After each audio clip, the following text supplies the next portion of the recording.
What's happening, family? I'm Andre Romance, and I'm at this thing again.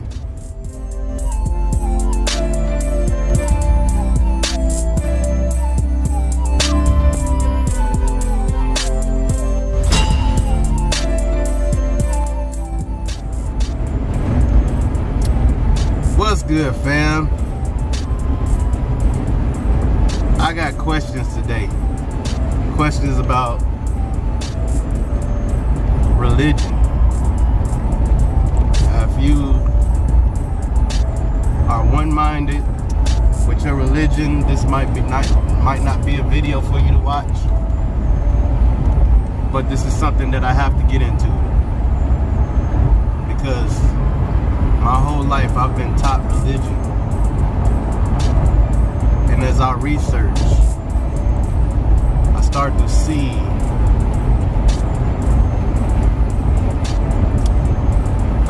see the value of religion decrease. And it's like some of the stuff that I'm learning about religion is hard to accept. And it's hard to accept because that's all that I know.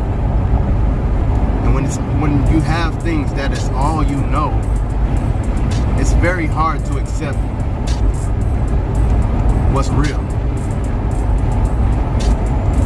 Once you start putting the facts together, you go, wow, I can't believe I thought that all these years. I can't believe I never took the time to research that for myself.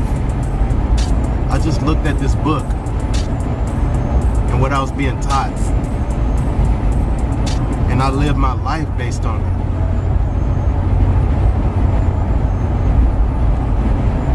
So my first question, and I want you all to research. I really want you all to research. I don't want you all to get offended by the videos that I do about religion and about beliefs. Because as I always say before, these videos are for self-growth and for you to grasp a greater understanding of why you believe what you believe. The first question is, when was the letter J introduced to the language?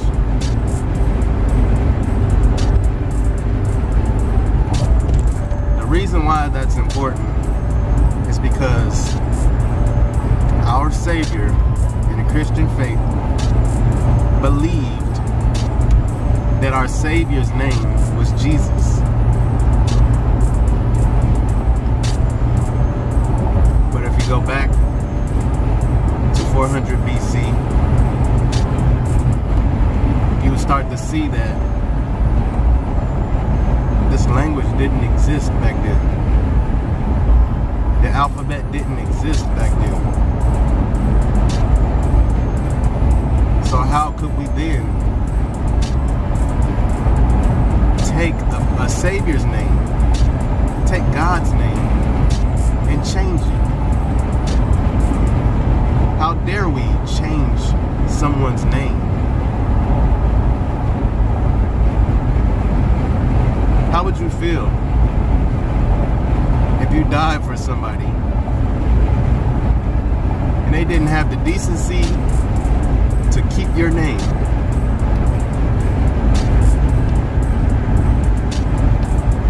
This is the type of things that I've been thinking about.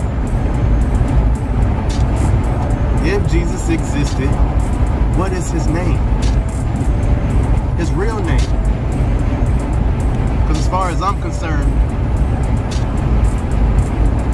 he was robbed of his name just like black people in America. Robbed of his name. And as I research, I start to see the resemblance of how African Americans were treated in America. Jesus was whipped. Jesus was hung on a tree. Black people was whipped. Black people was hung on a tree. We were stripped of our name. our rightful name. We have names that does not reflect back to our original culture, our original heritage. Likewise, Jesus. Why was his name changed? But why change it? Why not keep it in its original context? So that's my question for you all. I want you all to go and research this stuff and look back, look into what language they spoke back then. 400 AD, 900 AD. Also,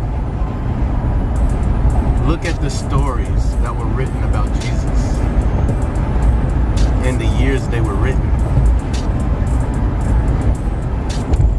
There were 4 books written about Jesus, or the ones accepted, should I say. I'm pretty sure there was more written about Jesus, but these 4 books got the most recognition.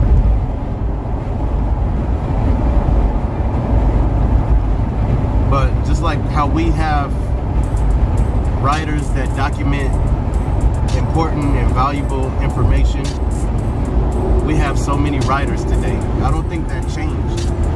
If you look back, I don't think these writers that created the Bible back then, these different books, I don't believe that they were the only writers writing nonfiction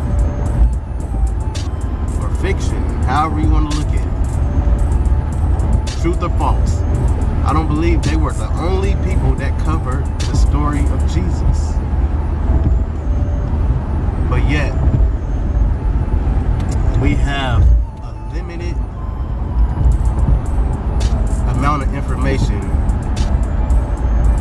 about the person that we call our Savior. We as human beings all have a different history. We all have a different story,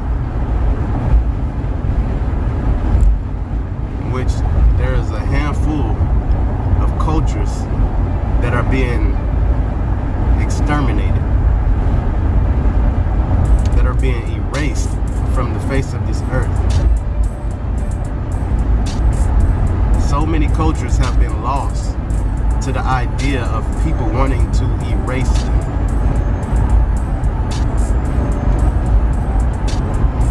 I encourage y'all to do y'all research.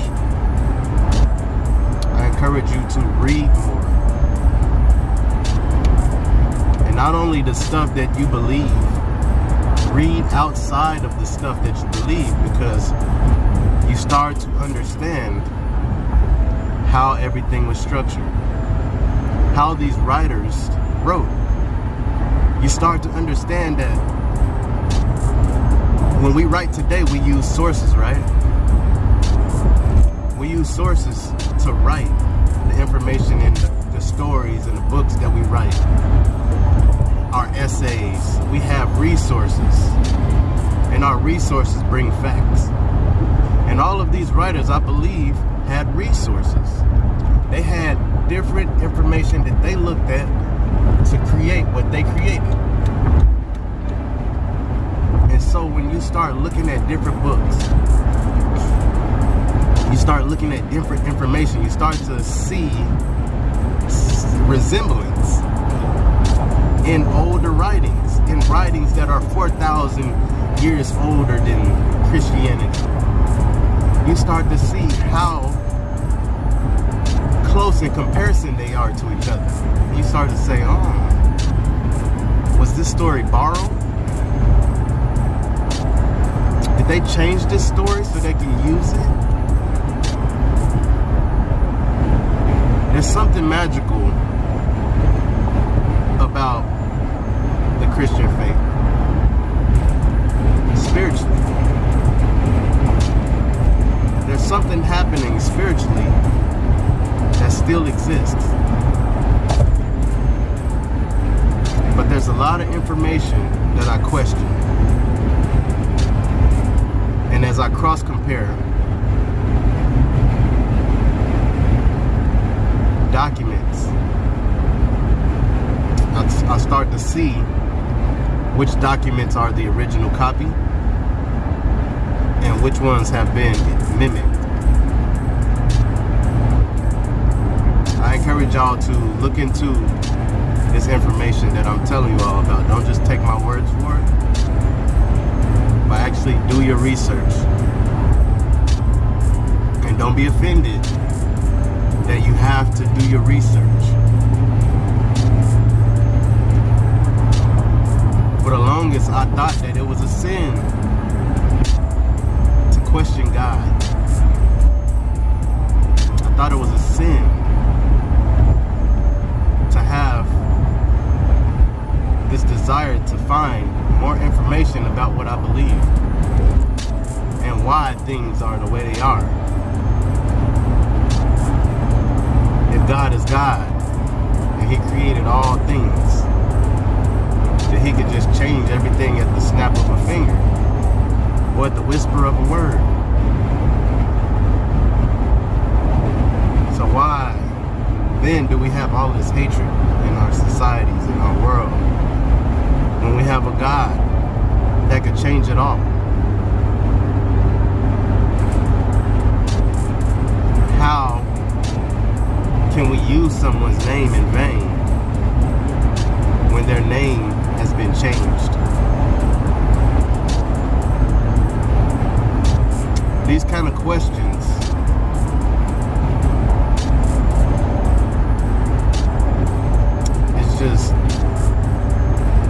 these are questions you have to ask yourself. If you are believing something to be a fact in your life, then you have to get factual results. You have to get more than one source that says likewise. Proof. We need proof. You have to find proof about your truths. I love y'all. I want to see y'all moving up in this world. I want to see y'all elevating mentally, physically, spiritually. I want y'all to start asking questions that you was afraid to ask when you was younger. Don't be afraid to ask questions. God created you the way He did. He created you to perceive information, to take in knowledge. So if you don't have a clear understanding about something, you go after the truth. You seek the truth. You seek the knowledge so that you can understand what you've been taught. Y'all keep me up. I'm going to keep y'all up. I love y'all, man. I'm out of this thing.